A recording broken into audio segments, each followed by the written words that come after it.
ગુજરાત માટે વિશેષ રૂપે કહેવાય છે કે ગુજરાતના શહેરોનો વિકાસ એ ગુજરાતના ગામડાને આભારી છે. ગામડામાં જો સારી ખેતી થાય તો આર્થિક સુખાકારીમાં વધારો થાય અને તેની અસર શહેર પર પડતી હોય છે. ત્યારે તાજેતરમાં ગુજરાતમાં જે પ્રમાણે આપણે વાત કરીએ છીએ ગ્રામ પંચાયતોની ચૂંટણી યોજવામાં આવી. 22 જૂને ચૂંટણીઓનું પરિણામ આવ્યું છે. ત્યારે જે પ્રમાણે સમાચાર સામે આવ્યા છે તે અનુસાર ચુસ્ત પોલીસ બંદોબસ્ત વચ્ચે મતગણતરી મોટાભાગની છે તે પૂર્ણ થઈ ચૂકી છે અને પરિણામ જાહેર થતાની સાથે જ સરપંચ પદના ઉમેદવાર અને વોર્ડના સભ્યોની જીતની ઠેર ઠેર ઢોલ નગારા સાથે ઉજવણી જોવામાં આવી.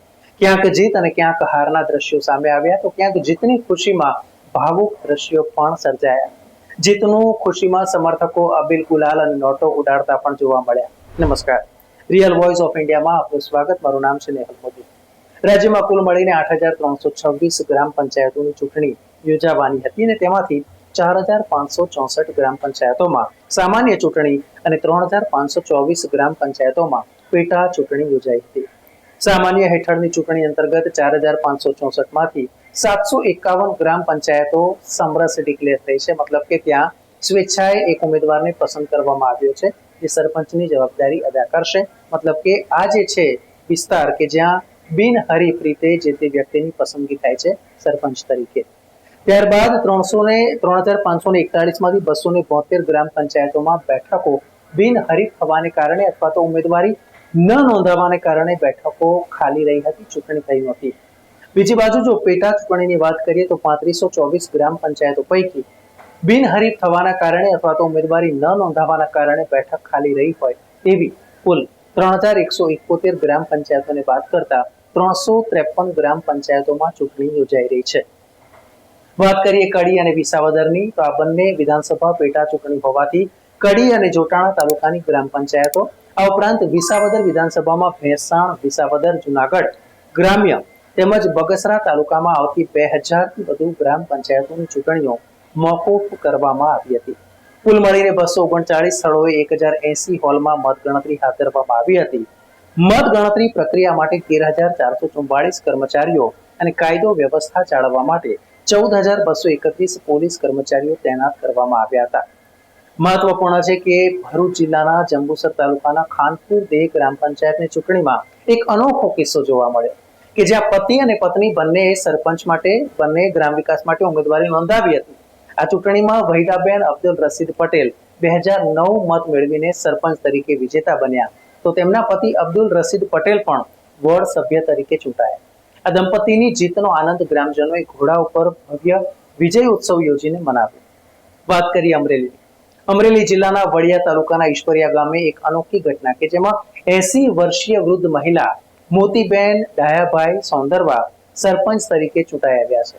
આ ઉંમરે પણ તેઓ ગામના વિકાસના કાર્યો કરવા માટે ઉત્સુકતા ધરાવે છે અને તેમણે ખુશી વ્યક્ત કરી હતી. તો આ પણ એક પ્રેરણાદાયક કિસ્સો કહી શકાય. વાત કરીએ રાજકોટની. રાજકોટ જિલ્લાની સૌથી મોટી સણોસરા ગ્રામ પંચાયતમાં મુસ્લિમ મહિલા ડોક્ટર નફીસા શેરસિયા 550 મતે વિજેતા બની સરપંચ બન્યા છે. રાજકોટ જિલ્લા ભાજપ લઘુમતી મોરચાના ઉપપ્રમુખ અને સણોસરા ગામના મહિલા સરપંચના પતિ યુનુસભાઈ શેરસિયાએ જણાવ્યું હતું કે મારા પત્ની ડોક્ટર છે અને તેમને ગ્રામ પંચાયતની ચૂંટણીમાં સરપંચ તરીકે તેમની ઉમેદવારી નોંધાવી હતી. મહત્વપૂર્ણ છે કે તેમણે જણાવ્યું હતું કે તેમના ગામના હિન્દુ સમાજના લોકોએ પણ તેમને મત આપ્યા છે અને તેના થકી તેમના પત્ની વિજેતા બન્યા છે, જે માટે તેમણે બધાનો આભાર માન્યો હતો. રાજકોટ તાલુકા ભાજપની ટીમે પણ અમને સહયોગ આપ્યો છે એટલે જ અમારી જીત પાકી થઈ છે અને તે માટે આમ કહીને તેમણે સૌને આભાર વ્યક્ત કર્યો હતો. અહીં આપણે જણાવવાનું મિત્રો કે ગ્રામ પંચાયતની ચૂંટણી એકમાત્ર એવી છે કે જેમાં ઉમેદવાર કોઈ પક્ષનો નથી હોતો, તે તેના નામ ઉપર ચૂંટણી લડે છે. સરપંચ કોઈ પક્ષ તરફ ઝુકાવ ધરાવતો હોય તે વાત અલગ છે, પરંતુ ઓફિશિયલી કોઈ પક્ષના ચિહ્ન પર ચૂંટણી યોજાતી નથી.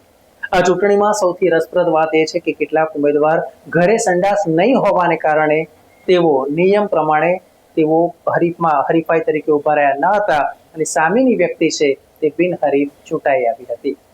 એટલે કે નિયમ અનુસાર સરપંચની ઉમેદવારી નોંધાવતા વ્યક્તિને ઘરે સંડાસ હોવું જરૂરી છે. જ્યારે તપાસ કરતા એવું માલુમ પડે કે ઉમેદવારને ઘરે સંડાસ નથી, ત્યારે આપોઆપ તે ઉમેદવાર ગેરલાયક ઠરે છે અને હરીફ ઉમેદવાર વિજયી કે પછી બિનહરીફ વિજેતા જાહેર થાય છે.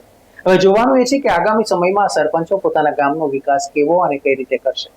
બીજું કે ઘણી એવી પંચાયતો છે કે જ્યાં મહિલા સરપંચ ચૂંટાઈને તો આવે છે, પરંતુ પંચાયતનો તમામ વહીવટ તેમના પતિ દ્વારા થતો હોય છે, જેને સામાન્ય રીતે ગામડામાં સરપંચ પતિ શબ્દ વપરાય છે. તો શું હવે આ મહિલાઓ પંચાયત ઓફિસ જઈને વિકાસની વેગ આપશે કે પછી માત્ર નામનો હોદ્દો ધરાવશે, તે પણ જોવું રહ્યું.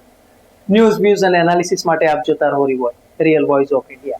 ધન્યવાદ. મિત્રો, આપ યુટ્યુબ ઉપરાંત ફેસબુક, ઇન્સ્ટાગ્રામ, એક્સ સોશિયલ મીડિયાથી પણ અમારી સાથે કનેક્ટ રહી શકો છો. દેશ વિદેશના તમામ સમાચારો વાંચવા માટે અમારી વેબ પોર્ટલ revolt.in ઓપન કરશો. ધન્યવાદ.